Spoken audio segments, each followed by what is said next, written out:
السلام علیکم ورحمۃ اللہ وبرکاتہ۔ آج کے میں اپنے چھوٹے سے منی ولاگ میں آپ کے ساتھ شیئر کروں صبح کا ناشتہ اور دوپہر کے کھانے کی روٹین۔ تو کیسے ہیں آپ سب؟ اور پلیز میری آپ سب سے گزارش ہے، ریکویسٹ ہے کہ آپ میری ہیلپ کریں۔ ہیلپ کیسے کریں گے؟ میرے چینل کو سبسکرائب کریں گے، لائک کریں گے اور نیچے دیے گئے بیل آئیکن کو پریس کریں گے۔ اگر اس پہ یوٹیوب پہ ہے تو سبسکرائب کر دیں، فیس بک پہ ہیں تو فالو کر دیں، اور میری ٹک ٹاک آئی ڈی پہ ہیں تو وہاں بھی میری آئی ڈی کو فالو کر دیں۔ آج میں لے کے آئی ہوں عائشہ کی سٹوری کا ایپیسوڈ نمبر 3۔ عائشہ کی نوکری پر سسرال والوں کا گھٹیا الزام۔ عائشہ ایک باوقار، محنتی اور خوددار لڑکی تھی۔ شادی کے بعد اس نے اپنے شوہر کی اجازت سے ایک اچھی کمپنی میں ملازمت شروع کی تاکہ گھر کے اخراجات میں ہاتھ بٹا سکے۔ وہ ہر روز وقت پر دفتر جاتی، ایمانداری سے اپنا کام کرتی اور شام کو گھر آ کر بھی سسرال والوں کی خدمت میں کوئی کمی نہ چھوڑتی۔ لیکن عائشہ کی کامیابی کچھ لوگوں کو برداشت نہ ہوئی۔ ساس نے محلے داروں کی باتوں پر یقین کرتے ہوئے عائشہ پر بے بنیاد اور گھٹیا الزامات لگانا شروع کر دیے۔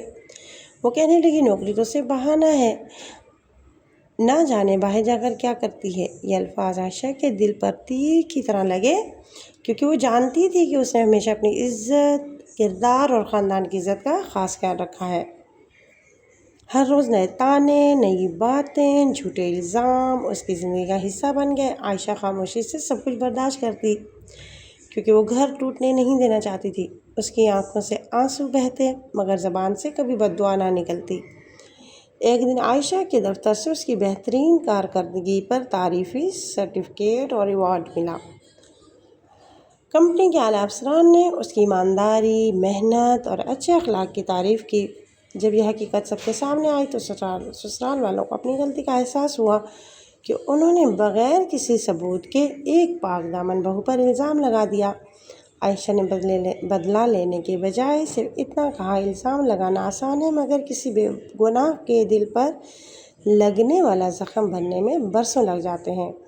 اس دن سب کو سمجھ آ گیا کہ عزت دار انسان کو جھوٹے الزام سے وقتی طور پر دکھ تو دیا جا سکتا ہے، لیکن سچ ایک نہ ایک دن ضرور سامنے آتا ہے۔ اور مزید عائشہ کی زندگی کی سٹوری جاننے کے لیے میری ویڈیو کے ساتھ جڑے رہیے۔ میرے چینل کو سبسکرائب کیجیے اور میری ویڈیو کو شیئر کیجیے۔ اللہ حافظ۔